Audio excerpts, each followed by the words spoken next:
Hola, ¿cómo están? Bienvenidos nuevamente al programa Historia, Cultura e Identidad. Soy Andy Javier Correa, produce Aztlán Cultura.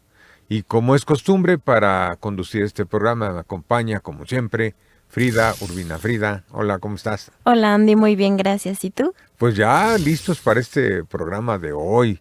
Sí, Muy interesante. importante, sí, Sí, claro que sí. Hoy vamos a hablar de una mujer mexicana muy importante para nuestra historia. qué bueno, qué bueno. ¿La puedes Hoy, presentar? claro que sí, vamos a hablar de Rosario Rosario Castellanos. Castellanos. Claro que Fue sí, considerada o ha sido considerada como la mejor literata mexicana del siglo XX, ¿no? es cierto. Y es muy importante para el movimiento feminista. También para Es el movimiento. precursora, Precursora. ¿sí? No, ya no es precursora, Bueno, ya en ciertos movimiento. aspectos, quizás en la literatura, había cosas que ella se arriesgó que otros no, como esta voz a la parte de las mujeres indígenas, la crítica social. Mm, Yo siento que hay cositas con las que inició en la literatura, muy pero bien. igual ahorita vamos a ir viendo poco a poco. Ajá. Claro que Entonces, sí. participación de la mujer. Y vamos a hablar primero de la participación de la mujer justo en diversos ámbitos. Podemos empezar con los antecedentes de la política. ¿Qué Ajá. mujeres mexicanas han tenido como una participación importante en la política mexicana? Bueno, yo creo que en principio Ujú. dos madres de la patria, ¿no? Claro José que sí, Ortiz de Domínguez, Leona Vicario. claro. Y pues no podemos olvidar a Margarita Maza de Juárez, que ya hemos hecho un programa Un acerca programa de sobre ella. ella, sí. Carlota la emperatriz también, que También, hemos trabajado, que bueno, sus aportaciones, inclusive ella en este caso hasta de gobierno, es la sí. primera mujer que gobierna a nuestro país Ujú, en imperio, pero lo gobierna, ¿no? ujú. Y por ahí tenemos a una antihéroe o muy especial, ella, Laura Mantecón, que nadie la conoce. Ok, Laura Mantecón fue esposa del presidente Manuel González, pero tal era el trato que recibía por parte de él que pues se va de su casa. Él siendo ya presidente trata de bloquearla lo más posible. ujú. Laura se va del país, estudia en Estados Unidos medicina, regresa e intenta ella con sus medios hacer que cambiar el Código Civil para las cuestiones del divorcio, ¿no? Wow. Y el presidente González no la deja, la bloquea, no la deja ejercer su profesión, ¿no? Y bueno, termina prácticamente trabajando en un taller de costura la señora, con la ayuda apenas que le podían dar sus hijos, Ujú. los hijos que tenía con el presidente González, ¿no? Y bueno, de ella esta lucha bien poco conocida, ¿no? Ella, Laura Mantecón. Mantecón. ¿Y después hubo algún tipo de beneficio con lo que ella trabajó o tuvo que rendirse? No, pues, la doblaron. No pudo progresar en lo que La deseaba. doblaron Yo totalmente. creo que por eso no sabemos tanto de ella. Ujú. Pero Ujú. déjame decirte que es una mujer que Claro, merecería estudios más profundos, ¿no? De todo lo que sí, le tocó vivir. Y bueno, también en esta época, pues Carmen Romero Rubio, claro. la esposa del presidente Díaz. 10. Ujú, Después las mujeres presidentas, pues, bueno, las consortes de los presidentes no han ujú. tenido quizá una gran actuación, ¿no? O sea, bien desde el punto de vista, eh, lo que tienen que hacer como primeras Lo que se damas, espera, pero cumplir. sí, pero hasta ahí, ¿no? Algunas hicieron, pues no sé, quizá un poquito más que otras, pero no hay algo que destaque realmente de ellas. Perfecto, Andy. Y justo de ahí podemos saltar a otro ámbito muy importante, que Ajá, sería la educación. ajá. Mujeres que han sido importantes en la educación en México. Bueno, tenemos una Matilde Montoya. Matilde Ujú. Montoya fue la primera mujer que se recibió de una carrera profesional en nuestro país, Ah, sí. precisamente la medicina, ¿sí? Estudió Ujú. en la Escuela Nacional de Medicina cuando todavía estaba en Santo Domingo, ahí en el centro. Es Wow. finales del siglo XIX, principios del siglo XX, Ujú. y ya bien entrado el siglo XX fallece ella, pero trabajó muy fuerte en la cuestión educativa. Y otra es Laura Méndez Cuenca, aquella que fue compañera de Manuel Acuña.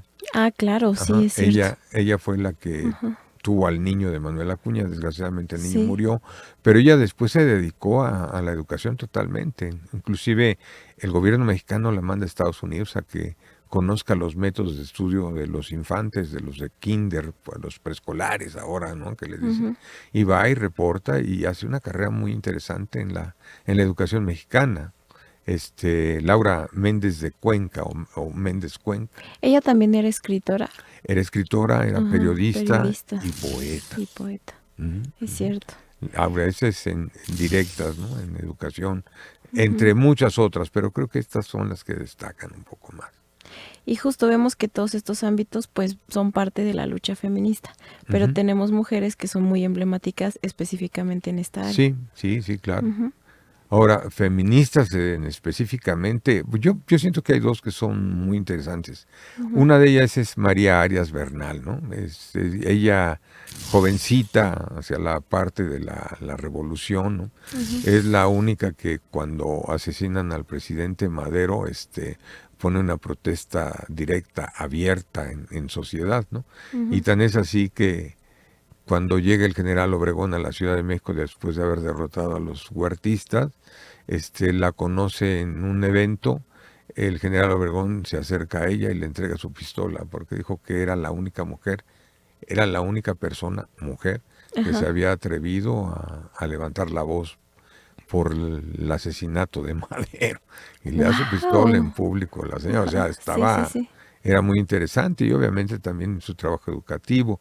Y otra feminista también que tiene logros profesionales muy interesantes, Eulalia Guzmán, ¿no? Aquella que se dice que encontró los restos de Cuauhtémoc Ay, y se cierto. los trajo para acá, bueno, Ajá. los enterraron ya de una manera más formal, Sí. pero ellas sí, dentro del terreno feminista, destacaron muchísimo, ¿no? Ujú. Y bueno, también podemos hablar de las mujeres en la literatura. Claro, nos vamos acercando ya al Ujú. terreno principal del programa. Sí, y en Sí. este caso, pues la primera impresionante que todavía no terminamos de darle todo el valor que tiene, Sor Juana Inés de la Cruz, Claro. Juana de Asbaje, ¿no? Las baje, Y sí. es la que ya en poesía trata estos puntos feministas que son muy interesantes y que son la base, ¿no? Ujú, Antes, obviamente que en cualquier país de habla hispana, ¿no? ujú. Inclusive yo digo que es pionera a nivel de todo el mundo, ¿no? Le toca vivir esta parte Sí, más es cierto. fuerte del machismo, ¿no? Claro. Vinculado obviamente este machismo al modo de producción, ¿no? Al sistema económico político, ¿no? Ujú. Y ella se atreve a hablar y decir todo esto, ¿no? Juana de Asbaje es la primera, siglo XVII. Isabel Ángela Prieto, también poeta y escritora, María del Refugio Barragán, ¿no? Las personas que estuvieron en el primer congreso feminista que fue en Mérida por ahí del año de 1916, Ujú. también es gente que participó de una manera muy abierta y bien focalizado su trabajo del feminismo, ¿no? Claro. Ya en el siglo XX.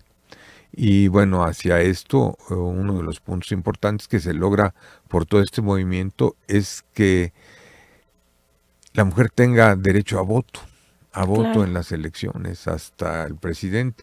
Por ahí hubo un ensayo con el presidente alemán, pero la que realmente ya las pone en los votos de todos es precisamente el presidente Ruiz Cortines, ¿no? Ujú. Hasta este trabajo que hicieron todas ellas, bueno, tiene ese reflejo, ¿no? Ya la participación de la mujer políticamente, ¿no? Claro. Ujú, Sí, efectivamente. Y pues justo vamos a ver a una mujer que luchó por todo este tipo de aspectos ujú, desde su trabajo en la literatura. ujú. Ella es Rosario Rosario Alisa Castellanos. Castellanos Figueroa. Sí, después de esta importante introducción sobre un Ujú, poquito de las mujeres en la participación directa en la actividad de nuestro país, ujú. Rosario Alicia Castellanos Figueroa. Ella nace en la Ciudad de México, fíjate, el 25 de mayo de Ujú, 1925. Ya estamos hablando del periodo presidencial de Plutarco Elías Calles. Ella, bueno, como sabemos, escritora, periodista, fue diplomática también, y pues como apuntamos cuando iniciamos el programa, ¿no? Es ujú. la literata quizá más importante del siglo XX. Ya llevamos una cuarta parte del siglo XXI Sí, y pues salvo que hubiera un trabajo más profundo de análisis, pero ujú, no lo creo, ella es la que hace este trabajo del liderato de las mujeres en la literatura mexicana. Sí, en el es siglo XX. a nivel, bueno, país, ¿no? A Sí, nivel claro, México. sí, sí, sí. Ok. Sí. Ahora, sus papás, bueno, fue Adriana Figueroa y su papá César Castellanos. Muy especial la familia, era una familia muy tradicionalista del área chiapaneca, ¿no? Chapaneca, ajá. De hecho, aunque nace Rosario aquí en la Ciudad de México, eh, se van después, inmediatamente después de que nace Rosario, regresan sus padres a Chiapas. Ahí tenían algunas posesiones de tierra. Y es precisamente en Comitán, Chiapas, donde ella tiene su infancia y su adolescencia, ¿no? Y creo que es una de las cosas fundamentales, ¿no? Que la va a orientar en el trabajo, Sí, porque le toca ver allá en en Chiapas. Comitán, ¿no? Ajá. Estas tremendas diferencias que había en la población, no solamente de los mestizos y de los blancos con los de los pueblos originarios. Esta es Sí, una la de desigualdad. las clases sociales. Ujú. Esto es muy fuerte y ella lo entiende perfectamente muy bien, lo observa perfectamente bien, ¿no? Y obviamente, Podemos ver, de hecho, en pantalla, miren, ahí está Comitán, dice. Comitán. Sí, ahí, Ujú, esta es nos dijo una Fer desde fotografía, cabina. desde cabina nos dice. Sí, Ajá. esta es una fotografía precisamente de Comitán. Comitán está en la parte, ya podemos decir, rumbo a la frontera con Guatemala, para Ujú. aquella parte de allá. Espacios bellísimos, ¿no? Por allá están las lagunas de Montebello, que son sobresalientes en el paisaje natural de nuestro país. Bueno, y pues se van a Comitán, ¿no? Y allá en Comitán tiene un hermanito, su hermano Benjamín, y tenemos con él también algo de lo que maneja mucho después Rosario Castellano, ¿no? Que la preferencia de los padres, del padre más en concreto, por el niño. Ahí Ahí está podemos abrazando a su verlos. Es hermanito. su hermano y Rosario. Qué Ujú, hermoso. Ajá, ahí sí. está con Benjamín. Qué foto tan nítida. Sí, Sí, sí, sí, qué sí, bien fotografiada. trabajada. Ujú, sí. De hecho, hay algo que tenemos que decir, ¿no? Que la gente que tiene un poco la memoria de Rosario en Chiapas Ujú. la ha cuidado con mucho tiento, ¿no? Con mucha Claro. precisión. Y esto, bueno, pues nos parece que es muy importante. Ahora, esta diferencia de la preferencia del padre por el hijo, por Benjamín, se refleja también en sus trabajos. Sí, de hecho, Ujú, hasta donde tengo entendido, Andy, ujú. desde que ella nació esperaban un niño, esperaban un varón. Sí, sí. Entonces se nota evidentemente en sus escritos Ujú. ese golpe emocional que tuvo desde la infancia. Sí, claro. Entonces Ujú. ve cómo se empiezan a juntar los aspectos, ¿no? Que veía socialmente, las clases sociales, las diferencias económicas y esta que le pega de manera directa, ¿no? Que es la Ajá, preferencia por el por hombre, el hombre marginando el espacio de la de mujer. la mujer. Ujú. Y es que ella sí pertenecía a la clase alta chapaneca, ¿verdad, Andy? En Comitán, sí. Sí, En sí, Comitán sí, era sí. una de las familias prestigiosas. Ujú. Ahora, curiosamente, no teniendo mucho tiempo, porque prácticamente 9 años después de que nace Rosario, es el presidente Lázaro Cárdenas el que toma las riendas del país y empieza a hacer una serie de modificaciones en donde se ve afectada precisamente la propiedad de los terratenientes, de la gente que tenía muchos. Aquí son fotografías de su padre y ella en Comitán, en los espacios Wow, rurales que tenía, ¿no? claro. Ujú. Y bueno, en este caso, esta parte de la tierra que se les va quitando, ella también lo va entendiendo, ¿no? Pues va Ujú. entendiendo también la importancia que tiene para los pueblos originarios, los etzales, los otziles, ¿no? Este amor que se tiene por la tierra. Y es parte de lo que ella también ve y asimila, ¿no? En su observación, que Ujú. será precisamente para después materializarla a través de las letras en sus escritos. Entonces esta época de Cárdenas, que es una revolución rural en todo el país, pues no tiene una influencia muy especial en ella, ¿no? Ujú. Ujú. Y bueno, en el año más o menos de 1940, se regresan los padres de Rosario a la Ciudad de México. Un poquito antes de cambiar Ujú, de esta etapa en Chiapas, me gustaría dar ujú, un dato que encontré, que es que a los 6 años una sirvienta Tzetzal, sí es Setzal. Tzetzal, ¿verdad? Le enseñó a leer, lo que reveló pronto su amor por las letras. Ahí está. Entonces esa parte es muy importante, o sea, ella aprendió lo que más ama, lo que más amaba de una indígena. Ajá. Completamente. Y pues también se destaca que desde muy pequeña fue una niña solitaria, pero muy sensible y observadora. Sí, ahí yo siento que sí. esa es su base, Sí. la observación. Sí. La observación. Ahora, en este caso, bueno, hay que recordar, era parte de las épocas cuando no se tenía la facilidad de acceso a los estudios, ¿no? Claro. El que fuera en tu casa puede haber sido ella y obviamente pudo haber sido también su madre, ¿no? Sí. Y considerando que también el padre tenía libros y tenía cosas que ella los que pudiera interesarse en leer, ¿no? O sea, son muchos factores, pero sí es una anécdota muy interesante que sea, así como hablamos también, por ejemplo, ahí de la Jackie que con la que María Félix creció, que Claro, era su nana, ¿no? sí. Entonces eso es parte de la época, el tiempo. Ese es un poquitito después, pero también en efecto existe este punto, ¿no? Este punto donde las personas que trabajaban en las casas de la gente que tenía dinero Sí. participaban indirecta o directamente del proceso educativo. Completamente. Sí. Bueno, entonces se vienen ya para el año de 1940 aquí a la Ciudad de México. Por ahí tenemos un detalle que está relacionado con una fotografía que les vamos a presentar, en donde ella estudia en una escuela incorporada. Ahí está, mira. Esa es una credencial de la universidad. Ve que jovencita se ve. Súper joven. Pero por ahí te dice que esta es una credencial para escuelas incorporadas, pero no se ubica la escuela incorporada en la que estaba, en la que estudió lo que sería la parte secundaria y preparatoria. ¿Eso ya es estando en Ciudad de México de vuelta? Estando ya en Ciudad de México, sí, de vuelta. Okay. Ve el año y lo que te dice que está cursando, ¿no? O sea, muy, muy, muy interesante esa fotografía porque nos da idea, ¿no? De que al regreso de México ella continúa con los estudios, ¿no?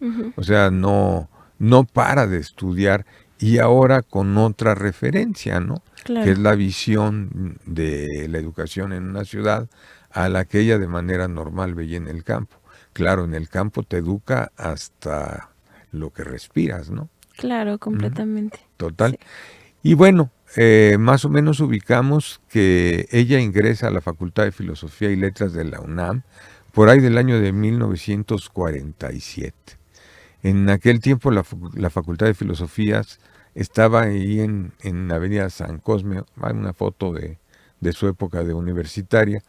Estaba ahí en el convento de los Mascarones, el que está ahí en San Cosme. Ahí estaba la Facultad de Filosofía, así como dijimos de otro personaje que trabajamos la vez pasada, Chespirito, ¿no? Así que es él cierto. estudió ingeniería y estudió en el Palacio de Minería, no en Ciudad Universitaria. Estábamos hablando de otro México, sí, ¿no? sí. De otras épocas. Bueno, estudia ahí en la universidad y pues precisamente en estos momentos tiene uno de los más grandes descalabros, ¿no? Que es la pérdida de sus padres, ¿no? Que fallecen en un accidente, ¿no? Sí. Y por lo tanto, pues ella se queda sola aquí, vamos a llamarla así. Es completamente huérfana porque fallecen con muy pocos días de diferencia. Tengo entendido que esto ocurre cuando ella tenía 16 años y sus padres mueren con pocos días de diferencia y este hecho pues obviamente la marcó profundamente. No, ya estaban más grandes. ¿Era más grande ella? Sí, estamos hablando que fue en 1948. Bueno, ¿No tiene fue en el mucho 41, que ver. Andy? ¿Cuando fallecen sus padres? No. No. ¿Fue en el 48? Sí, 48. Pero aquí son las referencias, por eso siempre hay que pulirlas para meternos un poco más. Sí. Pero bueno, la situación es que en efecto pierde a los padres. Es decir, ya dijiste un detalle importante, era una chica solitaria. Sí. Se van los padres, ¿qué pasa con ella? ¿No? Entonces ella encuentra precisamente en la soledad a veces de la literatura, de la palabra, la manera de desarrollarse. Claro, su refugio. Sí, totalmente. Era su hogar, después de perder este primer hogar. E inclusive, ¿no? Este es el momento en que se empuja más a la escritura de la poesía, ¿no? Ah, Este sí, es momento de cierto, Andy. sensibilidad empieza a Sí. trabajar más poesía y esto me parece que Ajá. es muy interesante, ¿no?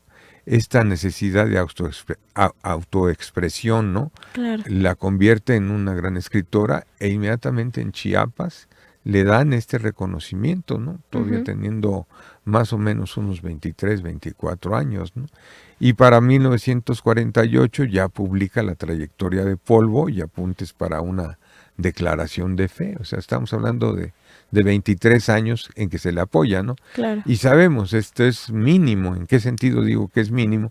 Pues nunca los escritores, es bien difícil que vivan del producto de su trabajo como escritores, ¿no? Que bueno, no sé, Andy, podríamos resaltar que como ella venía de una clase alta chapaneca, pues de alguna forma bueno, algunos biógrafos destacan que ella recibió una herencia con la cual pudo sustentar tanto sus estudios como su vida como escritora un tiempo Pero antes de fíjate, casarse. pero fíjate que no Ujú, tenía tanto esto, ¿no? Tan es así que después, lo vemos después de que ujú, hace la maestría ahí en la Facultad de Filosofía, ¿no? ujú, Que se va a España, ujú. se va con una beca, no se va con su peculio. Bueno, creo que el dinero que tenía tampoco era tan ostentoso, Ajá. solo era como para poder vivir y seguir Ujú. estudiando. Bueno, Ya para vivir en el extranjero necesitaba un poco más de apoyo. pues sí. Sí, sí, sí. Entonces, Ajá. esta parte también es definitoria en su vida, ¿no? Ujú. En donde entiende que son las letras por donde Claro. tiene que salir y desarrollarse, ¿no? Y esto no quiere decir que no conociera ya a Ricardo Guerra, ¿no? Ajá, sí. Esta es la época en que lo conoce. ¿Lo conoce en qué momento, Andy? En la Facultad de En la Filosofía, facultad. Después se va ella a como Madrid. estudio, sí. Todavía no pasa como realmente nada Ujú. entre ellos. Ella regresa y ya es cuando se desarrolla más su relación. Sí, en efecto. Ok. Aunque supuestamente se prometieron que cuando regresara y alguna cosa de este tipo, pero Ajá. pues no queda tan claro, pero sí estamos viendo esto, ¿no? Ok. Esta es la época también que tiene obviamente una vinculación con los grupos intelectuales de aquel momento, y no solo mexicanos, ¿no? Ella conoce a Tito Monterroso, por ejemplo, a Ernesto Wow. Cardenal, ¿no? Sí, sí, Bueno, y sí. de los mexicanos a Juan Sabines, que también era de También allá. conoció bueno, no sé en qué época, Andy, pero pregunta a Carlos Fuentes, ¿no? Tuvo cercanía con Carlos Fuentes. Se conocieron, sí, Sí, sí, claro. sí. No, bueno, ya no era una persona así, tan desconocida, ¿no? No, estaba con ellos, sí, Ya tenía una tenía calidad, presencia. sí, claro, claro, claro. Ujú. Y obviamente también podemos decir con Paz, ¿eh? O sea, no solo Sí, con sí, sí. Fuentes, Ah, sino sí, con conoció a Paz, Octavio ¿no? Paz. Claro. Sí, claro Sí, que conoció a Octavio entonces Paz. este es el momento, ¿no? Que Ajá. ella empieza a tener el contacto con estos grupos intelectuales que no necesariamente los conoce en la UNAM, Ujú, porque hay muchos de los grupos que sí conocen la Universidad Nacional y ujú. otros ya en el ambiente específico de la literatura. Bueno, en 1950 Ok. obtiene la maestría en filosofía. Wow. ¿Cuántos Este, años tenía Andy? 25, 25, muy bien. sí, sí, Podemos ahí ahí ver está. una fotografía Una de ella. foto, esta sí es una foto de la Facultad de Filosofía y esta es ella en el año de 1950. Su tesis fue sobre la cultura femenina y publica también otro de sus libros interesantes, De la vigilia estéril se llama su libro. Ok. Ujú. Ahora, esta relación que ya tenía, este contacto que ya tenía con los grupos y con instituciones intelectuales, Ujú. hace que el Instituto de Cultura Hispánica la beque para que se vaya a una de las universidades de Madrid entre los años de 1950 y 1951 a Ujú. especializarse en estética. Ah, sí, sí, sí, Ella se sí. va a A Madrid. Madrid. Está en Madrid, claro, no hay que decirlo, es Ajá, una de las épocas más duras, ¿no? Que también tenían en España específicamente, ¿no? ajá. Estás en la fuerza de Franco, del franquismo, ¿no? Allá. Ujú, sí, es Y cierto. siendo mexicano, bueno, pues se complicaba, se le complicaba, no creas que la vivió tan fácil, ¿no? Ujú. Y hay algo que podemos datar de esta época, ¿no? Cuando se dedica a escribir y a escribir y a escribir, ¿no? que se dice que alguien le dijo que si querías escribir, tenías que dejar absolutamente todo lo demás. ¿Qué tanto crees que sea cierto, Andy?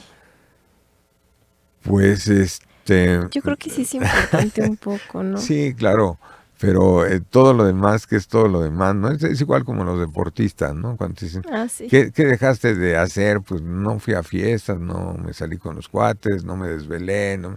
Pues es lo mismo, ¿no? En este sentido, sí, es ¿no? Cierto, sí. ¿No? Si tantas cosas, bueno, si las cosas difíciles fueran fáciles, pues cualquiera las haría, y no, pues obviamente implica un sacrificio, ¿no? Y por ahí tenemos también de la cuestión musical algunas anécdotas, que un día a un gran pianista norteamericano, Bernstein, ¿no? Sí.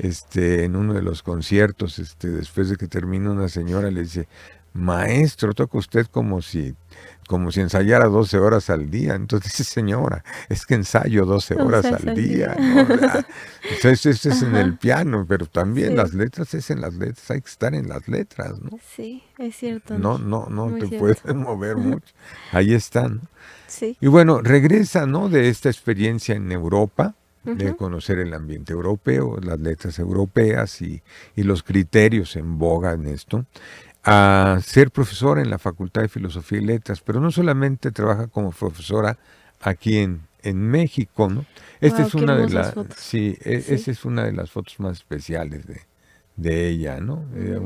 Una composición a la izquierda muy joven y luego a la derecha ya como maestra, ¿no? También da cursos en la Universidad de Wisconsin, también en la Universidad Estatal de Colorado, en la Universidad de Indiana, ¿no? Y ella cierra, ¿no? Cierra esta parte también de la educación como maestra hasta la muerte, ¿no? Sí, es cierto. Y bueno, a partir de esta época de que regresa, se convierte en una de las editorialistas más interesantes de uno de los periódicos de alta circulación en México, ¿no? Del Excelsior. A partir de ese momento no dejó de escribir, estamos hablando de poco más de 20 años, una cosa de este tipo. Fue cuando ya empezó a escribir de forma más seria. Sí, de forma más seria cuando regresa, y ya tiene la parte académica, ya tiene la parte de relación y obviamente la sensibilidad, ¿no? Ahora, también es importante, ¿no? De que ella sigue en el Centro Mexicano de Escritores, sigue estudiando con una beca de la Fundación Rockefeller. Y en fin, ahí está. Y viene otro de los detalles importantes de su vida profesional, ¿no? Su vinculación con las instituciones estatales, o sea, del gobierno, ¿no? Del desarrollo indígena, ¿no? Es cuando entra al Instituto Nacional Indigenista. Esto me parece que es muy importante porque ya con un nombre, con una trayectoria, con un conocimiento, ella recordando cómo se desarrolló su infancia en Chiapas, regresa, ¿no? Regresa a través de esto, pero no solo a los etzales y a los otziles, ¿no? Sino a todos los pueblos originarios del país. Sí, Esto es muy, muy, muy importante. Que de alguna manera las cuestiones medulares y fundamentales de su marginación tienen un mismo origen, ¿no? Claro. Entonces ahí estuvo ella presente en el INDI, ¿no? Instituto Nacional Indigenista. Y podríamos decir que su enfoque tenía mucho peso en lo existencialista y en lo político, ¿verdad, Andy? Sí, claro. De hecho, ella no olvida esto, ¿no? Ahorita que revisemos cada uno de los canales sobre los cuales desarrolla o concretamente su trabajo, sí no deja de estar vinculada con un concepto político, pero un concepto político muy, muy mexicanista, muy del entendido de sí, allí. Claro. Sí. Y bueno, esta es la época finales de los años 50, cuando se casa con el doctor Ricardo Guerra Tejada. Que fue más o menos en el finales de los 50, ¿verdad? 58, algo 58, así. Sí. Y tiene un hijo, ¿no? Y nace su único hijo. Gabriel, bueno, tuvo uno que no se logró. Sí. Era hija. Era niña. Bueno, ahí está. Y sigue. Ahí los podemos ver en pantalla. Mira, sí, ahí está el doctor Guerra con el niño y ella bien sonrientes. Gabriel Guerra Castellanos. Ajá. hijo. Su niño. Güerillo, ¿no? Se ve muy güerito. Sí, sí, sí. Sí, ahí está la foto de ellos. Pero bueno, ya ahorita hablaremos justo de su matrimonio, porque también es todo un tema, Andy. Sí, claro. Ujú. Bueno, en este caso, continuamos con el desarrollo. Sí. Pues sigue muy activa ella, ¿no? Y Ujú. casi te puedo decir que no tenía, o si bien partía todo de su trabajo académico, ¿no? Ujú. Todo lo que va haciendo va de alguna manera teniendo resultados, ¿no? Esto que trabajó con el INDI o que regresaba a Chiapas, ¿no? A promover a las comunidades quetzales y tzotzilies, algún tipo especial de actividades, ¿no? Siempre estuvo muy pendiente de lo que sucedía ahí en Comitano, específicamente en la región en chiapaneca, en el estado de Chiapas, ¿no? Sí. Ahora, viene este detalle que es especial, ¿no? Que después de 3 años de matrimonio, se divorcia. Muy poco tiempo. Sí. Sí, tuvo un matrimonio tormentoso para ella. O sea, es lo que se ve hasta en la película que vamos a hablar un poquito más al rato, posteriormente. Se nota que evidentemente fue un matrimonio difícil. Muy difícil, pero también Sí. es así como que la elección no fue la mejor, no quiero decir de ella, sino de ambos, ¿no? El Sí, como matrimonio, pareja. ¿sí? Ajá. Como pareja. Como equipo, para no juzgar realmente Ujú. qué parte. Pero, no sé, ¿tú notabas, Andy, que de alguna forma él quería frenarla en su desarrollo como mujer y como escritora?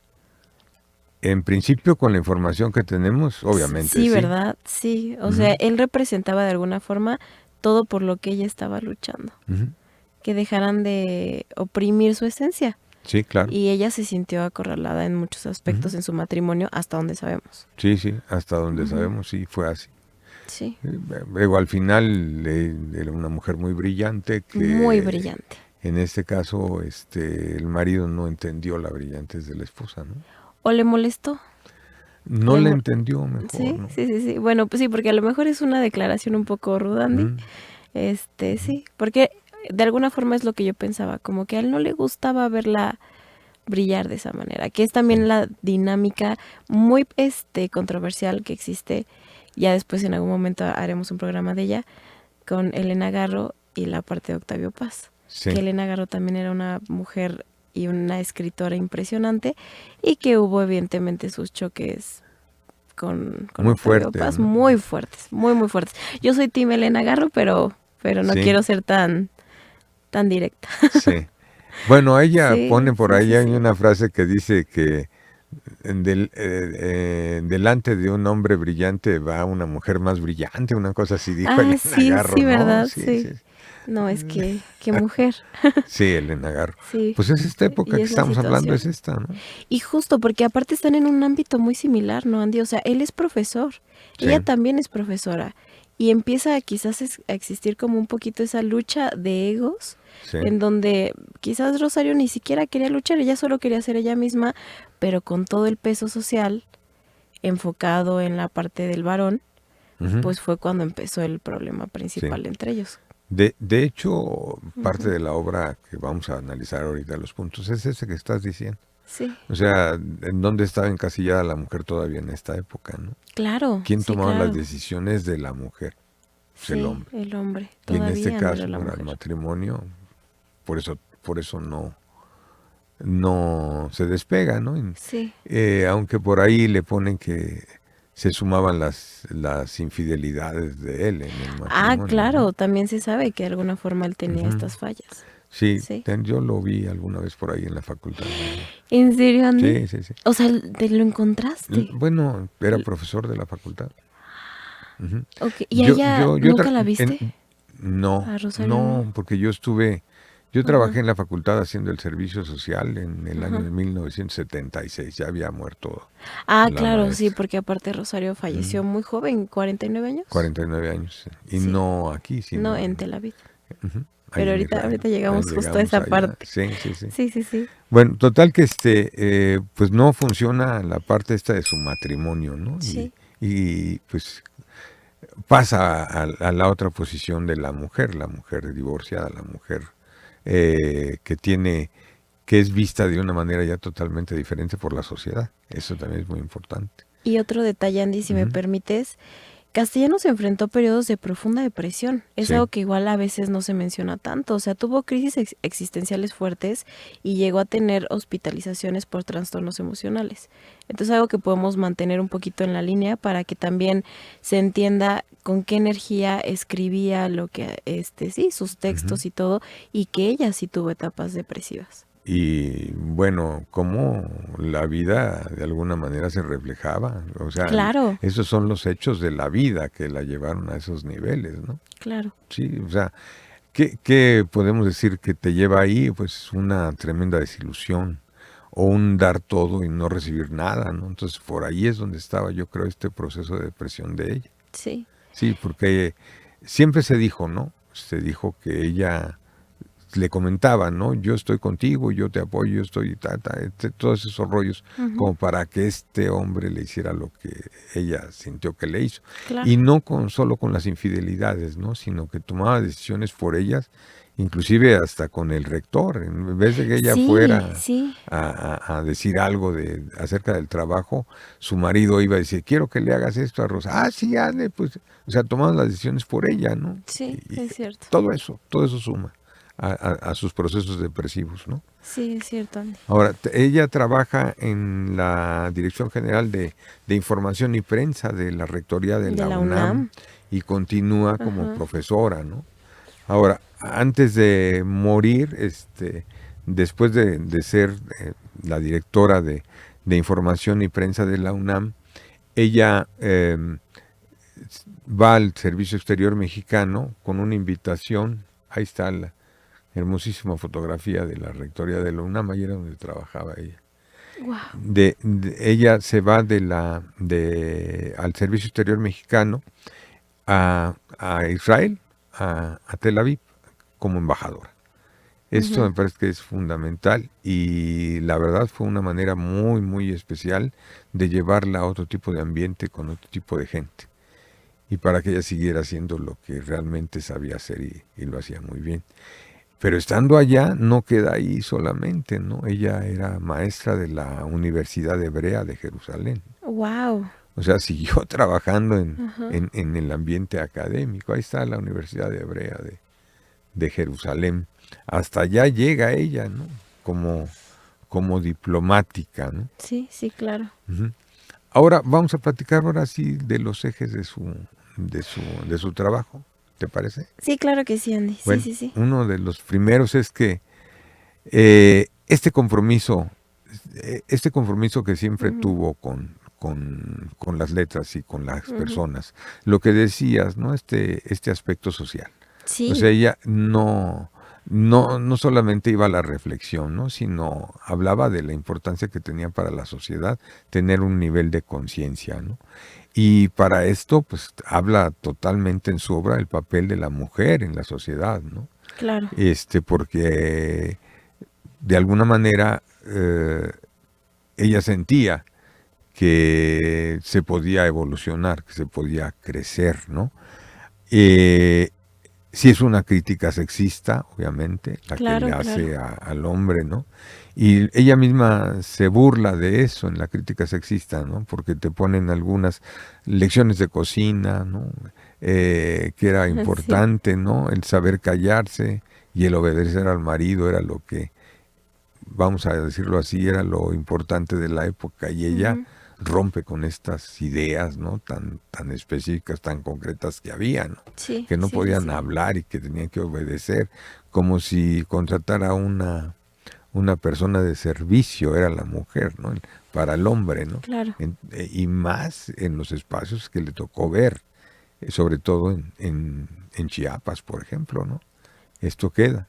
Aunque después, cuando tiene este espacio en la sociedad aquí, veía que se repetían los patrones y lo seguía criticando. Sí, y de hecho hay un resumen, Andy, que me gusta mucho de cómo es su legado. O sea, podemos empezar con que sí es considerada precursora del feminismo latinoamericano. a ese nivel.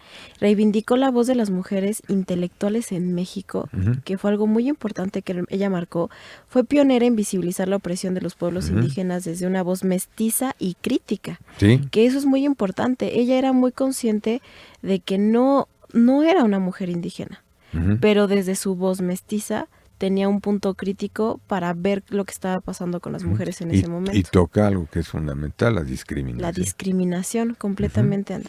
Sí, y no solamente la discriminación en términos raciales, ¿no? Sino también en términos hombre y mujer, o lo que le toca a ella vivir con el hermano.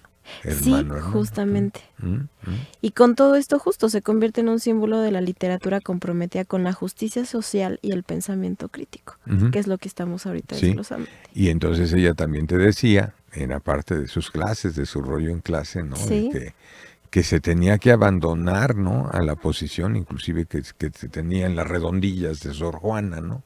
Hombres necios que acusáis a la mujer. No, eso no, hay que ir para adelante, te decía, ¿no? Eso ya quedó atrás, ahora lo que sigue. Fue el primer peldaño, pero hay que seguir. Era como lo que ella buscaba. Sí, claro. Sí, ahí está, ¿no?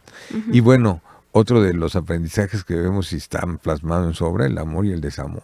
Lo que decimos que le pegó, ¿no? Sí, es algo que para ella también es muy importante y lo ve desde el reflejo de sus padres, o sea, quizás el rechazo de pequeña que buscaban más al varón, quedar huérfana todavía siendo tan joven, que me dijiste a los 23 años, ¿cierto, Andy? Entonces todo esto pues va marcando huellas de cómo ella va percibiendo lo que es el amor. Ahora, algo que viene funcionando con ellas desde un principio, y esto me parece que es muy importante, es la competencia profesional de calidad que ella daba. Claro. Es decir, que a través de sus procesos formativos, educativos, y lo que logra aprender y aplicar y transmitir a través de sus cátedras, ella la lleva a este nivel de una mujer escritora con calidad, o sea, habla de esto, que es un criterio profesional muy, muy, muy interesante que después vamos a ver un poquito más adelante, ¿no? Respecto a algo que nos deja como precursora del feminismo que actualmente se ve. Claro. Pero esta de la calidad profesional a mí me parece que es fundamental, ¿eh? Lo es, Andy. Sí, claro. Técnicamente tenía que ser la mejor. Así de fácil. Sí. Y sí lo fue. Sí, claro. Sí. Ahora, ya dijimos la discriminación. Bueno, otra de las cosas que algunos de los críticos hablan de ella es esta posibilidad que tenía de hacer participar hasta en algunas de las obras teatrales que hablara la mujer. Porque no tenía voz la mujer. Entonces, al menos en los diálogos, ¿no? En los personajes femeninos, empieza a hablar la mujer. Sí. Y entonces ella decía también, hablen, ¿no? Sí. O sea, no solamente piensen, sino también hablen, díganlo, participen, ¿no? Entonces, ella te decía, ¿por qué? Porque el lenguaje era utilizado como un instrumento de poder y de dominación. Sí, y es un paso muy importante, o sea, porque evidentemente las mujeres ya tenían todo este pensamiento crítico desde siempre, pero no se les permitía hablar ni expresarlo. Y es algo que podría parecer pequeño ahorita, pero en su momento fue fundamental, o sea, y era algo muy difícil el poder de verdad atreverte a decir lo que piensas, lo que sientes, sin que te repriman en el proceso. Y algo que está muy dentro de su misma obra, ¿no? Ella nunca intentó a través de sus diferentes tipos de participación en ensayo, en narrativa, en poesía, un concepto fatalista, fíjate. Al contrario, se dice que la visión siempre fue muy, muy de optimismo, ¿no? No es el super final feliz, quizá podríamos decirlo, ¿no? Pero sí de alguna manera hay cierto nivel de optimismo. Dice, bueno, el futuro es bueno si entramos y lo desarrollamos, ¿no? Justo, no era fatalista, era realista. Lo cual que la realidad en muchos aspectos no es tan linda, tiene muchos claroscuros fuertes. Ella estaba en esa línea y mantenía un optimismo. Sí. La esperanza de que las cosas cambiaran, ¿no? Esto es muy importante, ¿no? Ahora, ¿quieres que platiquemos muy brevemente de sus obras? Claro, Por acá quisiera. tenemos, si quieres ¿Lo presentarlo. podemos Sí, mostrar? es el Balún Canán, ¿no? Yo creo que es de sus obras más conocidas e importantes. Sí, pues es la Es número la 1. base, ajá. 1957 la publica Fondo de Cultura Económica e inclusive, ¿qué creen? La hacen película, Balún Canán, ¿no? Uh-huh. Y es una historia que se realiza, bueno, que se desarrolla todo el tiempo en Chiapas, En Chiapas. ¿no? Y vienen los ingredientes de los que acabamos de platicar, todo lo que ella observó en su relación y en su proceso formativo de niña jovencita, ¿verdad? Con las gentes que estaban en su entorno, y todo va ahí, ¿no? Habla muy bien lo que habíamos comentado, la importancia que tuvo el presidente Cárdenas, ¿no? Para los grupos minoritarios o los pueblos originarios, ¿no? Para que regresaran a la parte de sus tierras. Todo está aquí en Balún Canán. Y bueno, sigue editándose el libro. Si bien empezó en 1957, estamos hablando prácticamente de 68 años. Y sigue vendiéndose. Es cierto, claro. Y eso sigue vendiéndose. Es su primera novela, Andy. Su primera novela. Y obviamente se ve muchísimo todo este aspecto, no voy a decir autobiográfico como tal, pero que está inspirado en ella, porque de alguna forma está narrada en gran parte por una niña mestiza de clase alta que observa cómo su mundo privilegiado comienza a desmoronarse con la pérdida del poder económico de su familia. Ajá. Entonces es muy cercano a ella, de alguna forma. Sí. Sí. Ahí está, por esto lo vamos a llamarla así. Esta fue es una llave de oro con la que entra a los niveles altos, ¿no? Y con la que podemos del nivel literario. Aquí en el 57, o sea, ya había, ya estábamos hablando de un proceso de maduración muy fuerte, ¿no? O sea, claro. Y llega esta novela que pues redondea todo esto que estamos viendo, ¿no? Y de hecho, en la cita que haces de la película de los adioses, sí. Precisamente ella está haciendo la lectura de la primera página del libro de Balún Canán. De Balún Canán. Ajá. Cuando regresa este hombre, el profesor Guerra, el doctor Guerra, a cortejarla, ¿no? Volver a cortejarla, ¿no?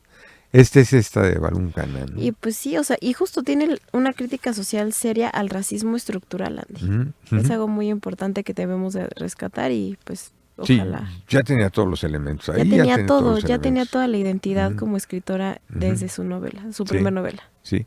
Ahora, la siguiente que citamos, Fer, por ahí está ahí la fotografía, es Ciudad Real, ¿no?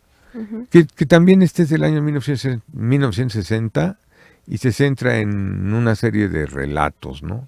Sobre esta dualidad siempre, ¿no? Del blanco, el indio, el hombre, la mujer, etcétera, ¿no?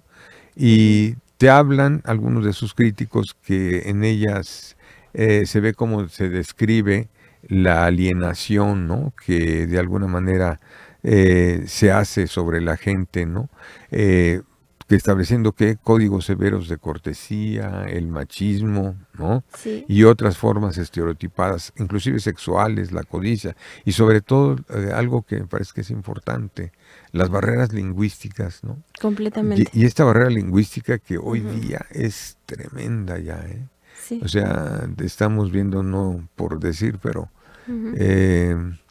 por ahí algún escritor decía de la época en que yo me desarrollé por ahí que utilizaba más o menos en el lenguaje cotidiano 3,000 palabras, ¿no? Ok. 3,000 palabras. Y alguien está diciendo que hoy día se utilizan alrededor de 1,500. O sea, que está disminuyendo. Sí. ¿Te acuerdas, wow, no? Que más o menos el castellano tiene unas, dame más o menos 29,000, 30,000 palabras. Sí, recuerdo el dato, ¿no? Ajá.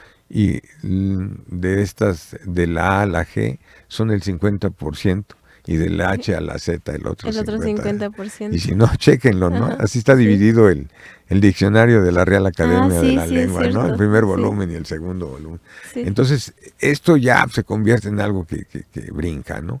Y bueno, de estas 1.500, ¿cuántos son del castellano y cuántas están generadas por los procesos de globalización? No, ¿qué se sustituye y qué no se sustituye? Claro. Es muy cool, ¿no? Sí, es cierto, Andy, completamente. No, bueno, pues una barrerota que tenemos ahí. Sí. Este es Ciudad Real, ¿no? Y bueno, ahí viene el enfrentamiento de los nativos y los blancos, ¿no? Claro. Y no comparten un lenguaje común. Volvemos como a sus temas centrales de alguna forma. Sí, ahí está. Y aquí resaltamos que a diferencia del libro anterior, esta es una colección de cuentos. Y se podría considerar de las más importantes del siglo XX en México. Sí. Porque sí representa la microviolencia cotidiana del colonialismo interno. Sí. Que era algo con lo que, pues sí, obviamente teníamos que lidiar. Sí, decíamos que son relatos, cuentos, pues. Sí, sí, justamente. Y tenemos otra más que quisiéramos platicar así, es el Oficio de las Tinieblas. Esta es publicada en el año de 1962.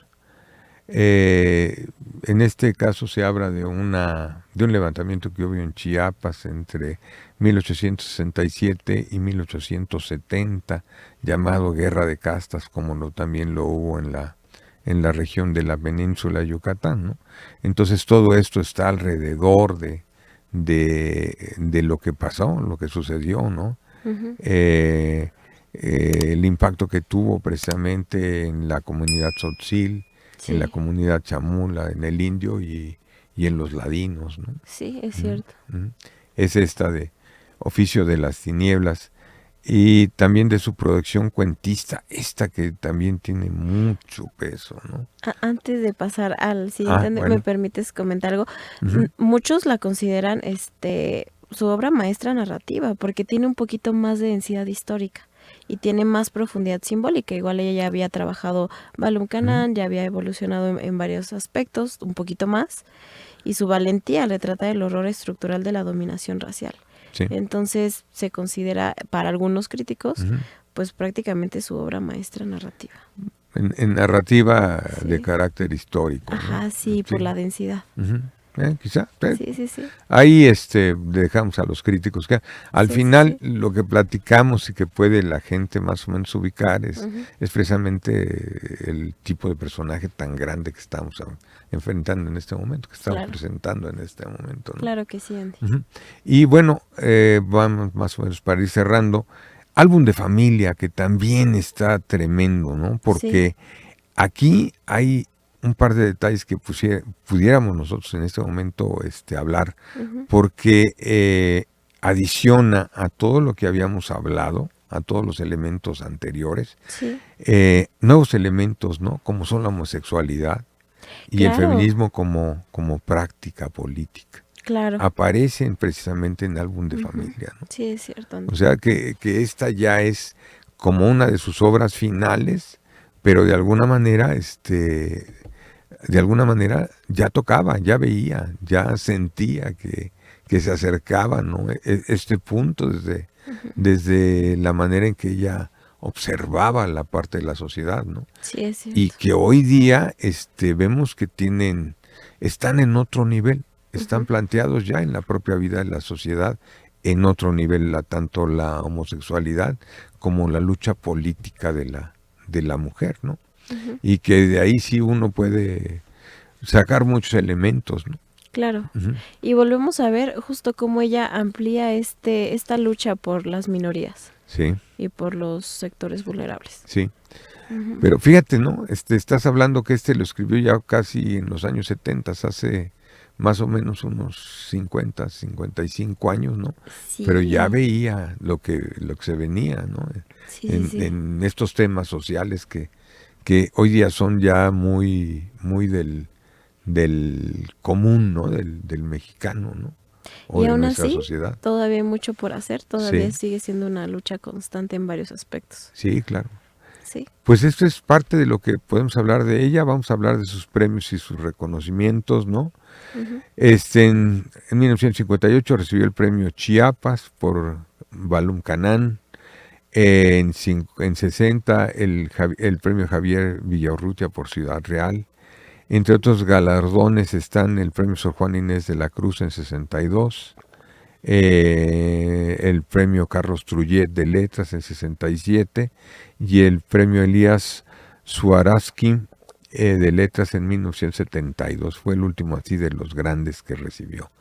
Y como homenaje, ¿no?, a la gran trayectoria de ella, cualquier cantidad de lugares se llaman Rosario Castellanos.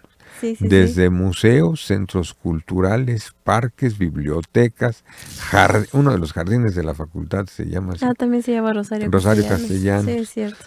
La librería de la más bonita del Fondo de Cultura Económica se llama también Rosario Castellanos, ¿no?, que está ahí que es la Colonia Condesa, ¿no?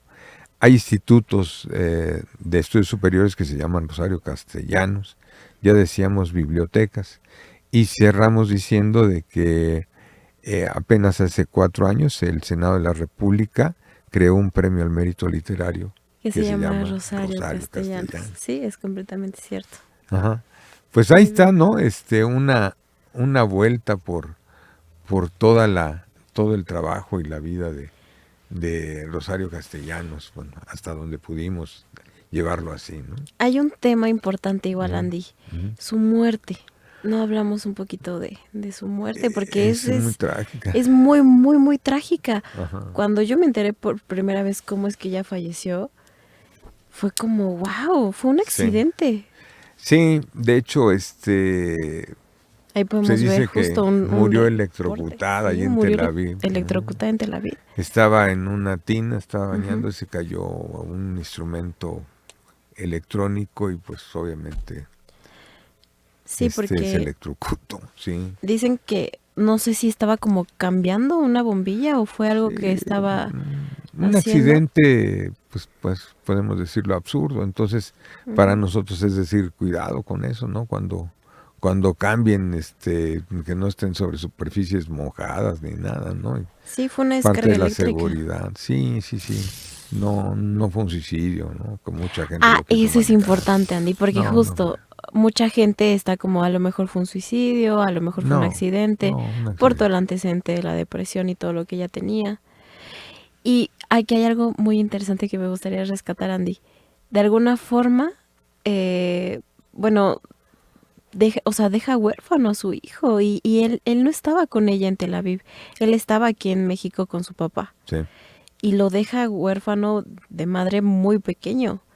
Él tenía, unos 13 años. Más o menos. Muy, muy pequeño. Sí. Pero pues es esto, ¿no? Sí, en efecto, fue algo que yo recuerdo, cuando supimos del fallecimiento. Sí, claro. ¿Y cómo fue, Andy? Pues se consternó, ¿no?, la facultad, la universidad. ¿Cómo lo recibió el país, Andy? Pues siendo una de las más grandes, como que se iba... Pero al final, como que tenemos una memoria colectiva que los más grandes en muchas cosas se van así por una muerte accidental o por un final muy muy drástico, ¿no? Sí, es cierto. Sí, ya. Y pues en el caso pues fue así, ¿no? Se va alguien, ¿cómo? Pues ¿qué pasó? Pues se electrocutó y bueno, sí se corrieron ahí las investigaciones y las mismas gentes del ambiente, del sector literario, intelectual y todo el mundo, pues dolió mucho esto, ¿no? Y luego sabiendo exactamente cómo había sido el fallecimiento, pues peor, ¿no? O sea, sí, aparte muy joven, 49 años, o sea, tenía todavía una carrera muy larga. Sí. Y yo creo que ella también lo sabía y lo quería. Sí, claro. Sí. ¿Qué te parece? Perdón, Andy, ¿y fue repatriada o cómo se dice? Sí, según yo está en el cementerio Dolores. Sí, Panteón Dolores, perdón, Andy. Sí. Pero no queremos irnos sin que leas. Sin algo, sí, justo. Lee algo, ¿no, Frida? Claro que sí. Y enseña el libro también, que es un poemario. Vamos a enseñar aquí las joyas de también Andy. en Fondo de Cultura Económica. Que un día voy a venir en la noche a robar. Poesía no eres tú, obra poética, de Rosario Castellanos. De 1948 a 1971. Ajá. Perfecto, Andy. A ver, vamos Para a... cerrar con los adioses. Ah, sí. Ay, no hablamos rapidísimo de la película de los adioses. Si quieres, leo esto rapidísimo. Pero primero los adioses. Y hablamos... Andy, estoy teniendo una ahí crisis. Está, se para. No, este no es. Es el que sigue. Es aquí. Perfecto. Los adioses. Quisimos aprender la despedida y rompimos la alianza que juntaba al amigo con la amiga y alzamos la distancia entre las amistades divididas. Para aprender a irnos, caminamos. Fuimos dejando atrás las colinas, los valles, los verdeantes prados. Miramos su hermosura, pero no nos quedamos. Llevamos nuestros pies donde la soledad tiene su casa y allí nos detuvimos para siempre. En silencio aguardamos hasta aprender la muerte. Está, poema de los adioses. Y así se llama la película. Y así se llama la película, Andy. Una película extraordinaria, creo que a los dos nos gusta bastante. Ajá, sí. La disfrutamos muchísimo. La hemos visto varias veces, Andy. Sí. Y justo es dirección Natalia Beristain. Qué importante, ¿no? Una mujer dirigió de las nuevas generaciones, ¿no? Sí, de las nuevas generaciones de cineastas, sí, claro. Es del 2018. Sí, reciente. El género es un drama biográfico completamente. Vemos la vida de Rosario Castellanos. Y bueno, entre las protagonistas tenemos a Karina Gidi, Tessa Ia, Daniel Jiménez Cacho, que es el esposo, Ricardo Guerra, Pedro de Tavira y Pedro de Tavira. Y bueno, pues la estructura podemos hablar rapidísimo, que es una narrativa no lineal que alterna dos momentos de la vida de Rosario Castellanos. Su juventud universitaria en la UNAM, que es impresionante las tomas, cómo vemos la UNAM, cómo vemos cuando ella está ejerciendo tal cual en los años 50, donde justo conoce a Ricardo Guerra, su esposo, y esto va alternando con su etapa adulta como escritora consagrada, madre y diplomática, en conflicto con ese mismo hombre que justo es su esposo, con Ricardo Guerra. Entonces es una película muy bella. Vamos viendo justo la etapa poco a poco de cómo va evolucionando Rosario, sus momentos fuertes de crisis, algunos flashbacks emocionales, tenemos flashbacks, tenemos momentos muy poéticos, y nuestros temas centrales, volvemos a ver el feminismo existencial, que obviamente lo abordan, la relación desigual, también esta parte de la soledad intelectual que ella vive como escritora. El estilo narrativo y visual tiene, pues no sé, una fotografía con tonos grises, muy azules, este golpe, ¿no? Como de la nostalgia. Vemos las heridas emocionales que se arrastran con el tiempo en ella. Y pues no es solo una película expositiva, muestra más de lo que solo explica, tiene muchos niveles de apreciación. Es una gran película mexicana que representa a una mujer mexicana muy importante para nosotros. Podemos igual destacar las actuaciones y pues no es una biopic convencional, es un retrato muy poético, feminista y emocional de una mujer brillante que en lucha sigue buscándose a sí misma en este mundo. Es una película muy importante, Andy, que a mí me gusta bastante. De las últimas de producción mexicana, claro que sí. Claro sí. Sí, tiene todo lo que estás comentando. Las actuaciones son fantásticas las actuaciones. Sí. Y esto te llevan mucho a conocer desde otro punto de vista a la propia Rosario Castellanos, porque es quizá un poco más su ambiente directo, el esposo, el hijo, los amigos, lo que está alrededor, no tanto los grandes escenarios, ¿no? Sino que muy, muy, muy en corto. Sí. Y para terminar, Andy, hay dos frases de la película que me gustaría rescatar. Dice la primera: tengo miedo de que al morir no haya hecho nada, de que al irme no haya dejado huella. Y bueno, ella falleció de una forma trágica, pero dejó una huella que no se puede discutir en lo más mínimo. No. Y otra frase que también, no sé, como que me hace sentir mucho, vibra demasiado, es: ¿qué se espera de una mujer? Que ame. ¿Y qué se espera de un hombre? Que haga. ¿Y si una mujer quiere hacer? Entonces, ¿qué pasa? ¿Qué frase tan poderosa, tan potente? Sí, pero que entonces te dice, bueno, también esperas que el hombre ame, ¿no? Pero sí, no lo sí, dice. sí. Bueno, sí, también. Bueno. Perfecto, Andy. Pues ahí está, ¿no? Le dimos nuestra... una vuelta a Rosario Castellanos. Ajá. Es muy largo, también traíamos la propuesta Ajá. este compromiso que no solamente fue en la parte de los pueblos originarios, ¿no? Sino también tiene uno, si lo quieres leer, Claro que sí. habla de Tlatelolco, ¿no? Sí, justo. Memoria de Tlatelolco. La oscuridad engendra la violencia, y la violencia pide oscuridad, para cuajar en crimen.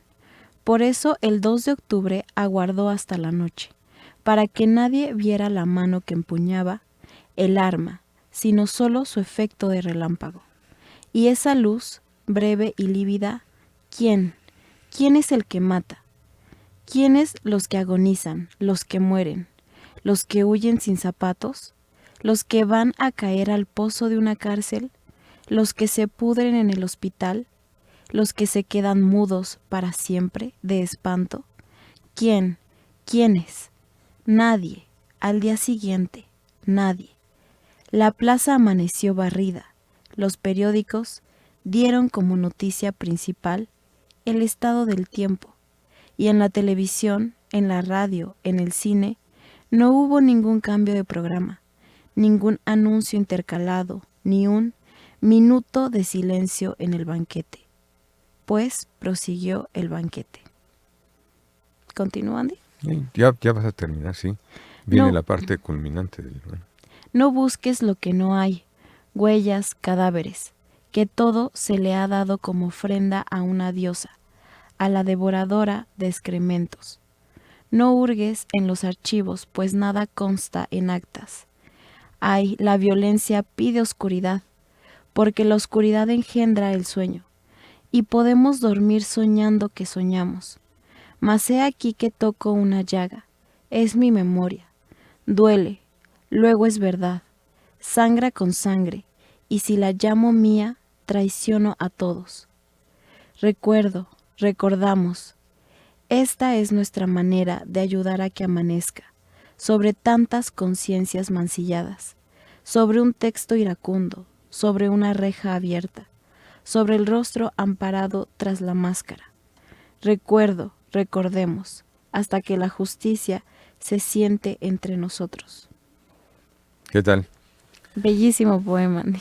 ¿Sí? Sí, bueno, ese es el otro compromiso social que tenía Rosario Castellanos. No metimos muchos de los de amor, pero sí, esto es parte, ¿no? de la visión que tenía. Claro, completamente, Andy. Bien, anuncios parroquiales. Bueno, Frida. Con este cierre, vámonos con los anuncios parroquiales. Recuerden que nos pueden seguir en todas nuestras redes sociales. Estamos como @AndyJavierCorrea en Instagram, Facebook, TikTok y YouTube. Si desean adquirir el libro El cadáver de Maximiliano y otros cuentos republicanos o antología teatral Historias del Porfiriato y la Revolución, no olviden que pueden encontrar la guía de compra en la caja de descripción. También recuerden que pueden escucharnos en Spotify. No olviden dejarnos comentarios, sugerencias, su like, suscribirse. Si nos pueden apoyar principalmente con Facebook, con YouTube, para seguir creciendo con este bello proyecto. Y nos vemos todos los jueves a las 10:30 de la mañana, completamente en vivo por Facebook. Muy bien. Muy bien, Andy. Frida. Pues muchísimas gracias. Qué deleite de programa. Gracias, Andy. Gracias a todos. Frida. Gracias a todos. Hasta luego.